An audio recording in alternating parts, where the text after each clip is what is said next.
dans les coulisses du Festival des Nuits de l'Enclave de Valréas, qui débute le 8 juillet pour un éclectisme, une programmation théâtrale de proximité et un festival itinérant. C'est à côté de Gilbert Barba et de Aude Sabin que je commence nos rencontres qui auront lieu tout au long de ce festival, pour vous faire partager les émotions et les rencontres et les rassemblements qui seront dégagés du Festival des Nuits d'Enclave. Aujourd'hui, nous sommes en pleine répétition d'un petit boulot pour vieux clown de Mattei Wisniak, dirigé par Gilbert Barba, assisté de Aude. Bonjour Gilbert. Bonjour, bonjour. Bonjour Aude. Bonjour. J'aurais dû commencer par vous en fait. Bon, c'est pas grave. Bonjour. La galanterie avant tout. Gilbert, vous êtes directeur du Festival des Nuits de l'Enclave et vous êtes aussi metteur en scène de cette pièce qui aura lieu plusieurs représentations à l'espace Niel à Valréas. Petit boulot pour vieux clown de Mattei Wisniak.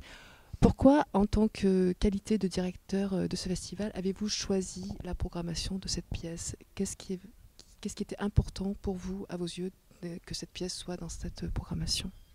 Alors plein de choses. La première, c'est que effectivement, je suis donc mon titre, c'est directeur artistique. Donc je ne lâche pas mon métier, mon premier métier, qui est celui de metteur en scène ou acteur, auteur aussi. Donc pour moi c'est important. En même temps c'est vrai que je dirige ce festival et que je programme d'autres spectacles que les miens. C'est très très important. Alors j'ai choisi ce texte parce que cette année la couleur du festival c'est la comédie.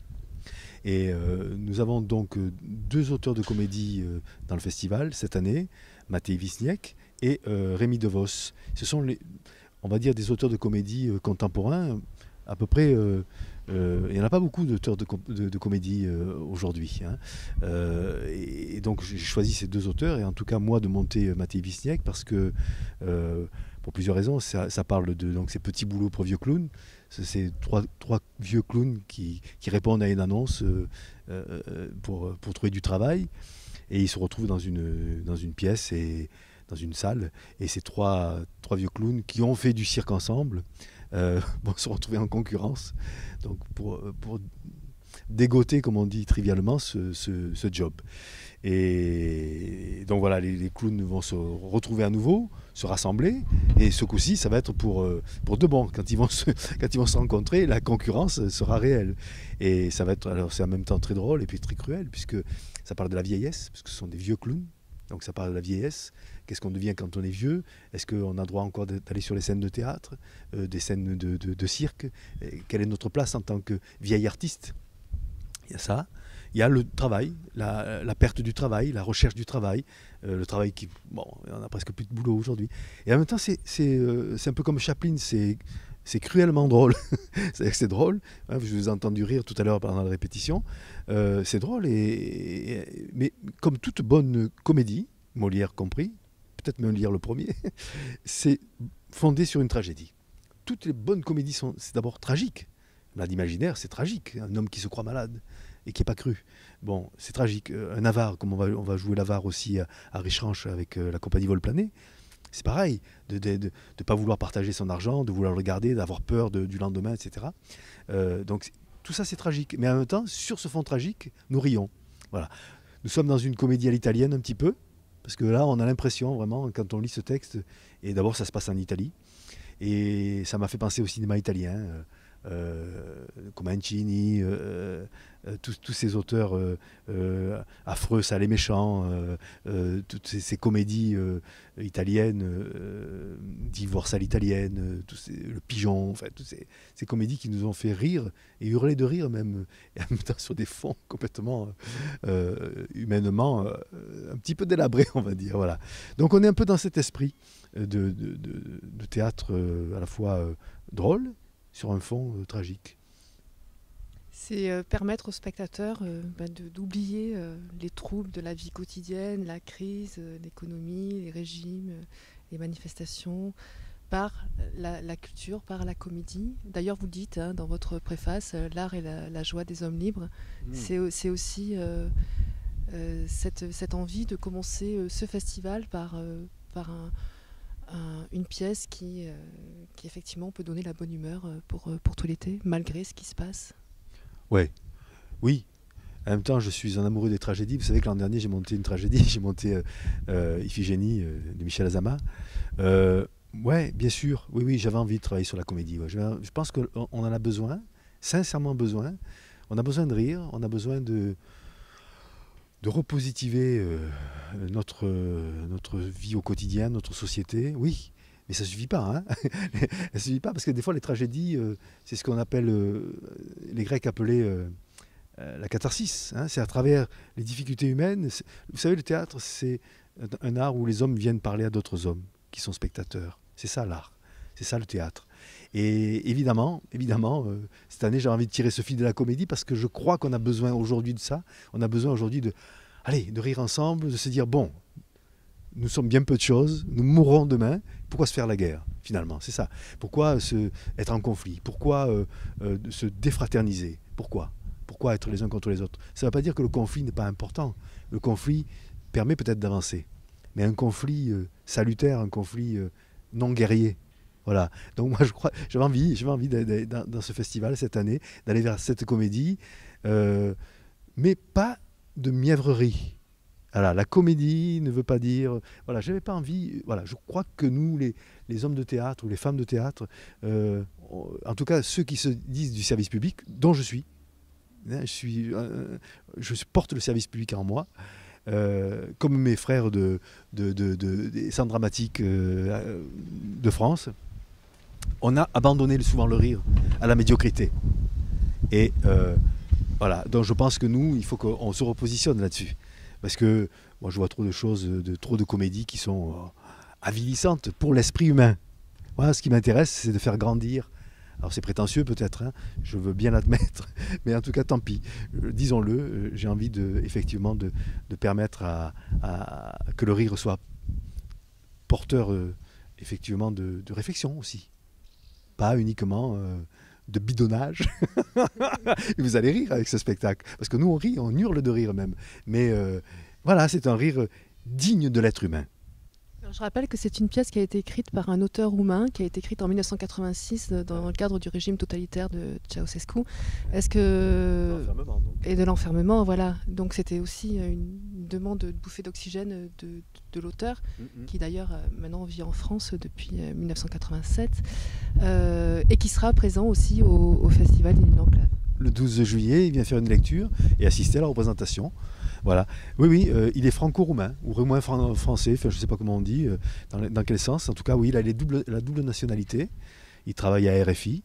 C'est donc un journaliste aussi, un homme de radio, et un des auteurs de comédie les plus joués en France, avec Rémi Devosque, qui jouera aussi à Visan, trois ruptures. Voilà. Donc je reçois 2 auteurs importants cette année.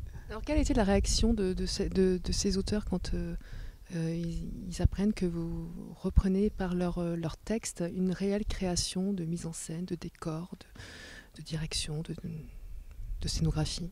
Oh ben, je crois que Vishniac, j'allais dire, n'a pas besoin de moi. Vishniac est très monté.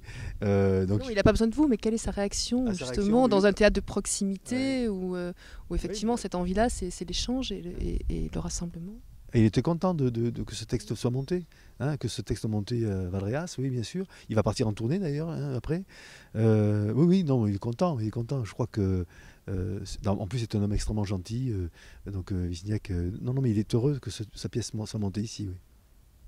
Aude, alors vous êtes l'assistante de Gilbert, jeune assistante mise en scène, c'est très prometteur tout ça. Quelle est votre réaction de travailler à côté de Gilbert Barba dans le cadre du Festival des Nuits d'Enclave?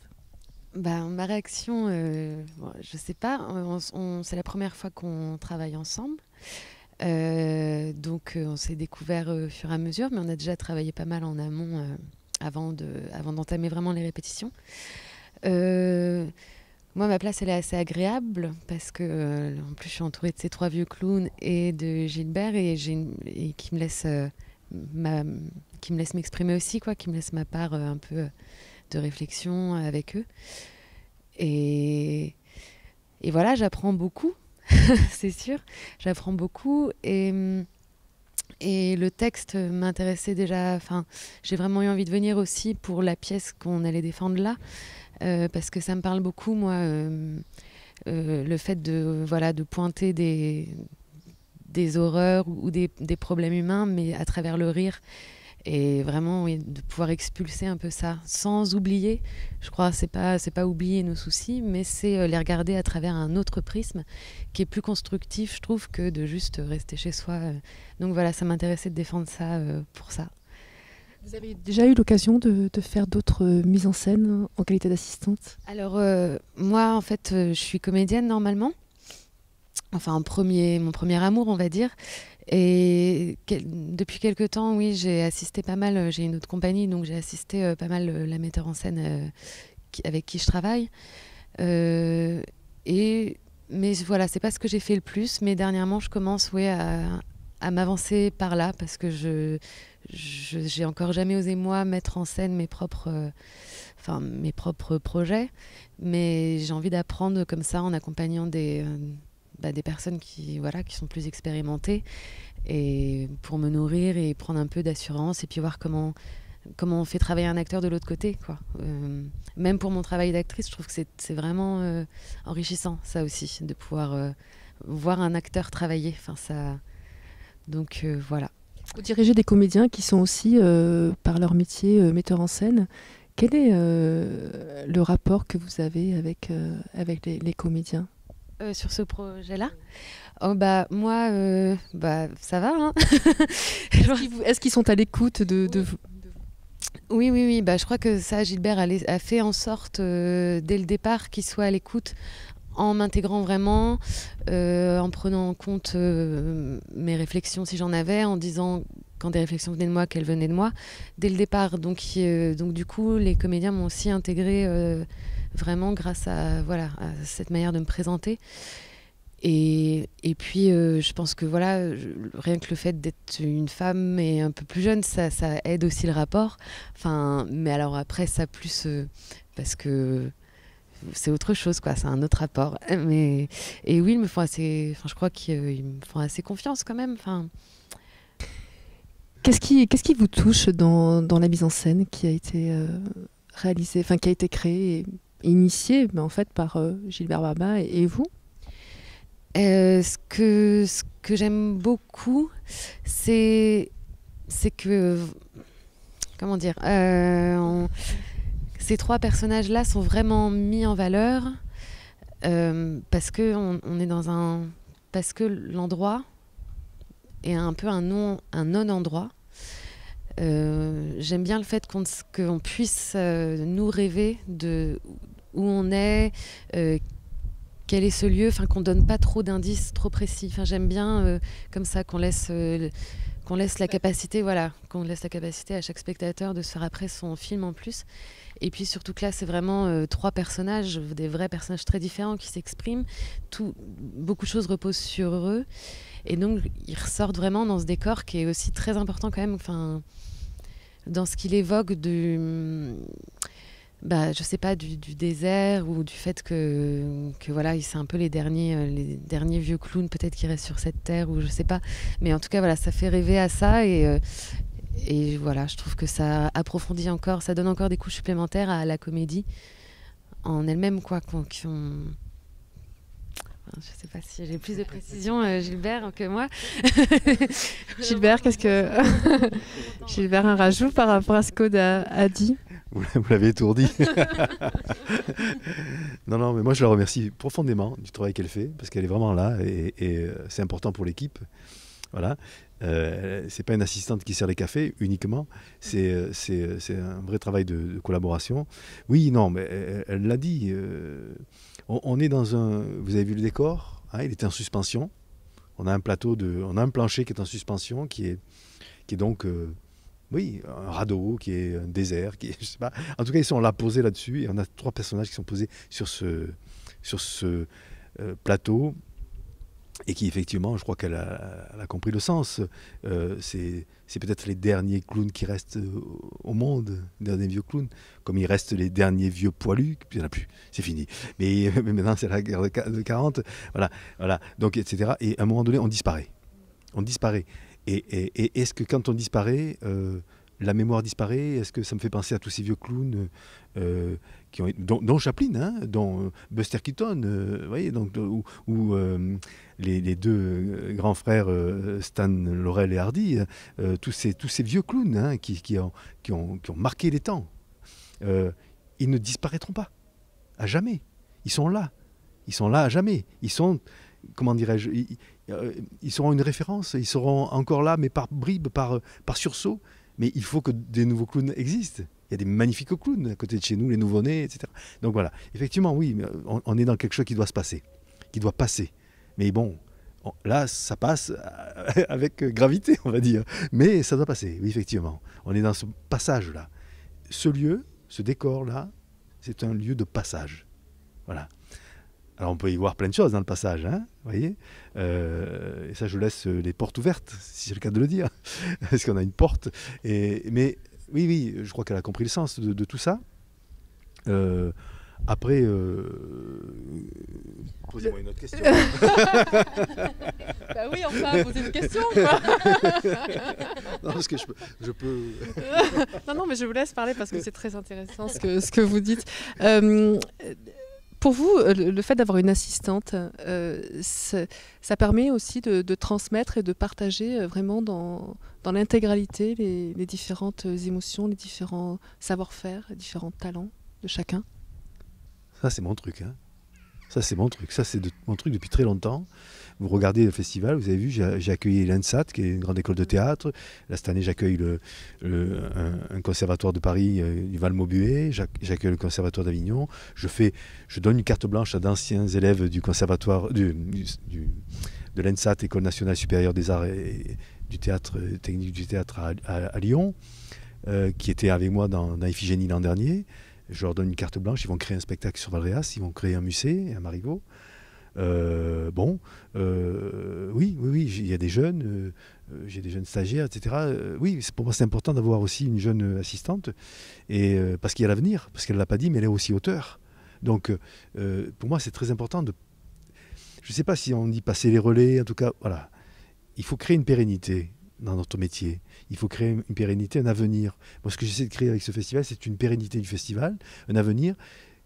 Allez, moi j'ai 55 ans, j'ai 10 ans de bon là où je vais tout donner, puis après je vais faire comme les copains, je vais laisser la place.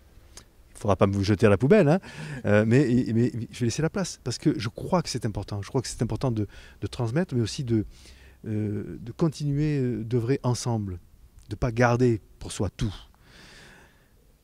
Parce que si je suis un peu critique avec notre métier, mes frangins des centres dramatiques ou mes frangines des centres dramatiques, parfois, ils ne laissent pas la place. Et je dis, c'est pas bien. Moi, je le dis haut et clair. Je peux leur dire à eux même. C'est pas le problème. Hein, je crois que c'est important. Je crois que ce qui est important, c'est de donner et donc on reçoit. Parce que quand on donne, on reçoit. Je pense énormément. Vous savez, c'est un peu schématique ce que je vais dire, mais on vous donne, par transmission familiale, on vous donne une maison, mais la maison peut brûler. C'est un héritage, il peut brûler. Si vous avez une bonne assurance, ça va. Mais ça peut brûler. Par contre, tout ce qu'on vous donne, ce qui est immatériel, la connaissance, la culture, c'est immatériel. Vous voyez ? Ben, on vous la donne, ça vous augmente, et vous allez augmenter la société, vos enfants, l'avenir, etc., de cette augmentation en permanence. Et ça, c'est immatériel. C'est pas palpable, j'allais dire à la limite, sauf que c'est palpable à travers l'humain. Et c'est ça qui m'importe le plus, c'est l'humain. Donc voilà, bon, mon festival, si il doit continuer d'exister, il va exister dans ce sens-là. C'est ça mon truc. Depuis assez longtemps, mais là, j'ai les moyens, parce que, allez, on peut le dire, je suis le patron, donc je fais ce que je veux. Voilà, et j'ai envie de le faire, et j'ai envie de faire ça, voilà. Vous voyez ce que je veux dire, bon, et ça, c'est important pour moi. Donc oui, la présence d'Aude est très, très importante et fondamentale, parce que vous savez, un metteur en scène travaille, il est en doute, il réfléchit, il ne sait pas, il comprend des choses, puis il y a des choses qu'il ne comprend pas, et à un moment donné, en parlant avec son assistante, il se parle à lui-même aussi, vous comprenez ? Parce que il a non pas un miroir, mais quelqu'un qui va lui renvoyer une autre vision des choses, et puis, mais qui fait appel, qui fait écho en lui aussi. Vous voyez, donc c'est un aller-retour comme ça, et puis à bas les certitudes. Voilà. Merci beaucoup Gilbert, merci beaucoup Aude, Merci. et bon festival. Et merci à vous. Merci. Au revoir.